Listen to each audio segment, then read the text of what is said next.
السلام عليكم ورحمة الله تعالى وبركاته. نتمنى ان شاء الله تكونوا بخير وعلى خير، ومرحبا بكم في فيديو جديد. اليوم غادي نشارك معكم الكسكسو بطريقة مبسطة جدا. غادي ندير معكم بالعبار بالمعلقة. بالنسبة للمبتدئات ثقوا بيا، جربوه غادي يجيكم رائع.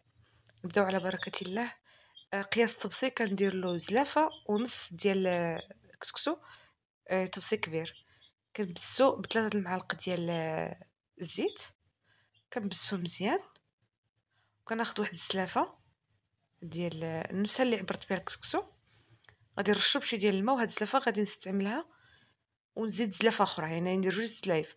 ردوا البال مع الكسكسو، راه الا خليتوه بلا ماء يعني ما درتوش القياس الكافي غادي يخرج لكم كيتغزز وما غاديش يجي مذاقو زوين. ثاني الا كثرتوا الماء غادي تعجل لكم.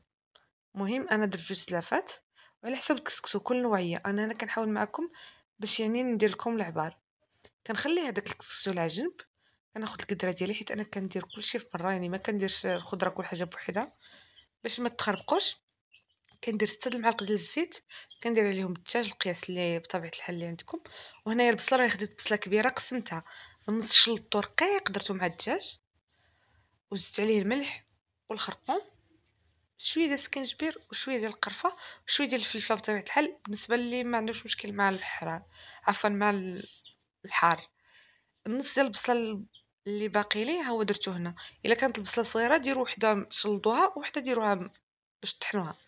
قطعت هنايا واحد الربطه ديال الربيع صغيره. بالنسبه للمطيشه انا درت السوغيز، الا ما كانش السوغيز ديروا جوج حبات ديال المطيشه وطحنوهم مع شويه ديال الماء. هنايا درت واحد الطامه ديال البنه وزدت عليها داك المطيشه والربيع اللي طحنت. زدت عليهم الخضره بطبيعه الحال اللي متوفره عندكم واللي كتعجبكم، ومرقت بطبيعه الحال. بالنسبه للماء كنديرو حتى كيطلع الخضره والدجاج. صافي كنخليهم يطيبوا على نار مهيله، وبطبيعه الحال الكسكسو كيكون من الفوق في الكسكاس. هنايا فاش قلبت الكسكسو ديالي غادي نكمل ديك الزلافه اللي كانت عندي، هي راه تقريبا كملت وكنزيد وحده اخرى. هنا غادي نحرك بالمعلقه. بالنسبه للناس اللي ما قادرينش يديروا بيدهم، وكاع دوك الحبيبات اللي كنلقاهم مجموعين كنحلهم، يعني كنفتهم بيدي كاع دوك التكتلات. صافي كنرجع تاني الكسكسو ديالي للقدره، عفوا الكسكاس، باش يدير التفويره الثانيه. كنستمر هكا 3 ديال التفويرات، يعني كنرجعو. فاش كنشوف البخار بدا كيخرج من الكسكاس بطبيعه الحال كنغطي عليه. فاش كنشوف الكسكاس بدا، عفوا التفويره بدات كتخرج، كنحايدو. هنا ندوزو للتفايه.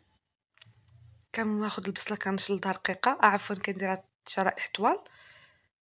كندير عليها الزيت 4 د المعالق ديال الزيت والملحه الخرقوم والتحميره والسكر والقرفه. بالنسبه للسكر درت معلقه غادي نزيد. هنايا غادي نسد عليها من بعد ما نحرك مزيان، نسد عليها الكوكوط والنار تكون مهيله. كما شفتوا معايا واحد 15 دقيقه كنطفي عليها، عفوا كنحل عليها. كنزيد السكر. بالنسبه اللي بغى والحلاوه ديروا حتى 3 المعالق 4، واللي ما يبغيوش ديروا غير جوج، يعني زيدوا واحده اخرى وديروا الزبيب. وكنبقى نحرك حتى كتعسل لي كما شفتوا ما شاء الله. ما نعاودش لكم على الريحه اللي عطات هذيك البصله. انا شخصيا كيعجبني الكسكسو بالتفايه. هنايا كما قلت لكم من بعد ما كيطلع البخار على الكسكاس صافي غادي تحيدوا داك الكسكس ديالكم.